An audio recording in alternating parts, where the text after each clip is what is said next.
est la meilleure des options. Je ne crois pas. Et donc, nous devons engager une procédure avec quelques préconditions et une méthode. Les préconditions, c'est, on le sait, de savoir avancer sur le conflit ukrainien. C'est ce que nous ferons d'ailleurs le 9 décembre prochain à Paris, avec un sommet en format Normandie, pour essayer d'acter des avancées entre l'Ukraine et la Russie.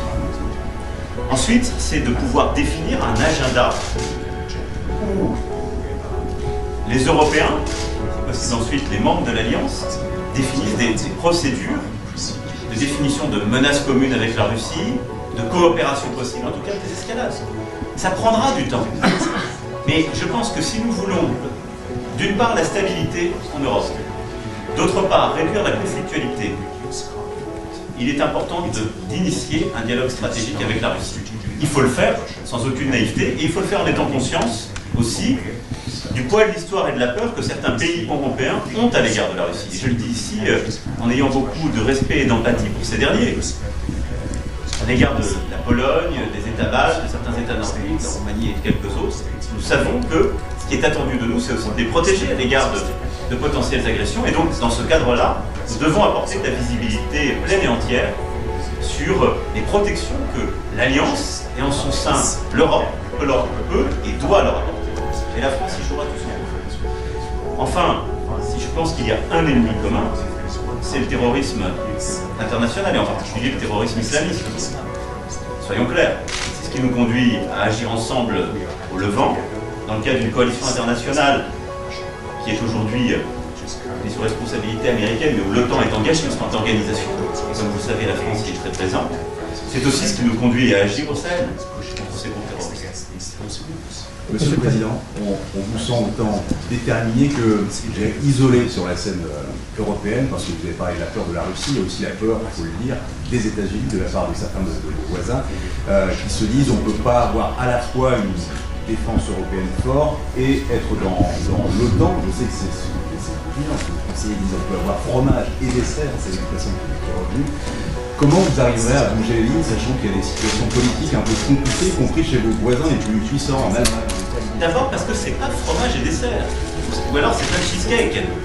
Parce qu'en l'espèce, ce dont on parle, c'est d'avoir une Europe qui investit plus dans la défense, ce qui permettra de réduire l'investissement américain. Donc c'est parfaitement cohérent.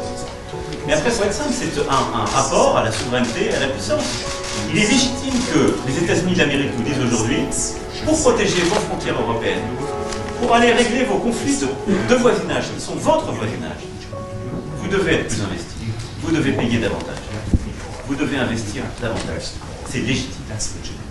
Et donc, nous ne sommes pas dans une situation de sortie de Deuxième Guerre mondiale, où il faut bien le dire, l'Europe était désarmée, et où une partie des Européens ne voulait pas du réarmement de certains Européens. Je pense aux Allemands. Et nos mentalités ont été construites pendant des décennies, où l'OTAN était d'ailleurs fait pour que certains n'aient pas accès à une souveraineté militaire. Les temps ont changé. D'abord parce qu'il n'y a plus de pacte de Varsovie. J'ai cru comprendre que le mur de Berlin était tombé, et ça fait quand même 30 ans. Et il y a aussi, depuis plusieurs années, les États-Unis d'Amérique qui nous disent prenez vos responsabilités. Je ne suis pas aussi pessimiste que vous. Ces 2 dernières années, on a fait avancer une coopération renforcée, un fonds européen de défense, une initiative européenne d'intervention dont tout le monde me disait qu'elle était impossible. Maintenant, il y a chaque mois des nouveaux membres. Les 8 membres historiques étaient présents le 14 juillet à Paris. La Grèce nous rejoint, l'Italie souhaite nous rejoindre, et ça continue. Et donc les choses avancent, il y a une vraie dynamique. Et elle continuera d'être là, et elle se fera, je dirais, de manière totalement intégrée avec l'OTAN. C'est les ambiguïtés qu'il faut lever à l'égard de certains autres qui ont peur. Ça ne suppose pas de se livrer aux menaces extérieures, de se désarmer. Au contraire, ça veut dire une Europe qui prend ses responsabilités au sein de l'Alliance pour alléger la charge des États-Unis d'Amérique et pour porter sa part de souveraineté. Monsieur le Président, quelles sont vos propositions pour l'après-traité FNI? D'avoir une discussion maintenant stratégique. On va commencer à la voir. J'en ai parlé avec le secrétaire général Stoltenberg, on en a parlé avec, on a commencé à en parler avec le président Trump, mais il est clair que nous devons assurer l'ensemble des pays de l'Europe, et je pense aussi à ceux qui sont à moins de 500 km de la frontière russe, qui n'étaient pas couverts par le traité FNI, de ne pas être exposés à des armements russes. Et donc, il nous faut, nous, clarifier la position commune que nous souhaitons prendre. Les parties prenantes à un nouveau traité, c'était jusqu'alors un traité bilatéral. Je souhaite que l'Europe prenne ses responsabilités, qu'à la France le fera, qui est, comme vous le savez, une puissance dotée, et que nous puissions ensuite, une fois cette coordination faite, engager un nouveau dialogue, un nouveau débat avec les Russes pour répondre à ces problèmes de sécurité et de désarmement sur notre propre sol. And I think the situation in Ukraine is very important. I think that the meetings coming up with Russia and Ukraine are very important. And there's a possibility that some very big progress can be made. It's very important for Ukraine. I think it's very important from the standpoint of Russia also that they work out a treaty, they work out peace, because they've been fighting a long time, too long.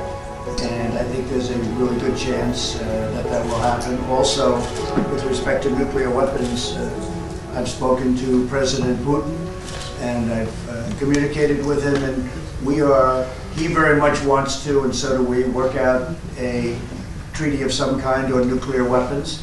That will probably then include China at some point, and yourselves, by the way, but it'll include China and some other countries. But we intend to see if we can work something out to stop the proliferation, to stop what's happening, because we are making a lot and we are renovating a lot. And frankly, the whole situation with nuclear is not a good situation. We ended the treaty because it wasn't being adhered to by the other side, but they want to make a treaty, and so do we, and I think it would be a great thing. I think it's one of the most important things we can do, frankly. So we're going to be dealing with Russia on a treaty where we really, and we're focused on nuclear and nuclear weapons, missiles, but nuclear weapons, and we think something can be worked out. We think they want to do it. We know they want to do it, and we want to do it also. I spoke to China about it. During one of our trade negotiations, they were extremely excited about getting involved in that. So some very good things can happen with respect to that. And I think it's very important. The whole nuclear situation, very, very important. Okay. Thank you all very much. Thank you. Thank you, Press. Thank you.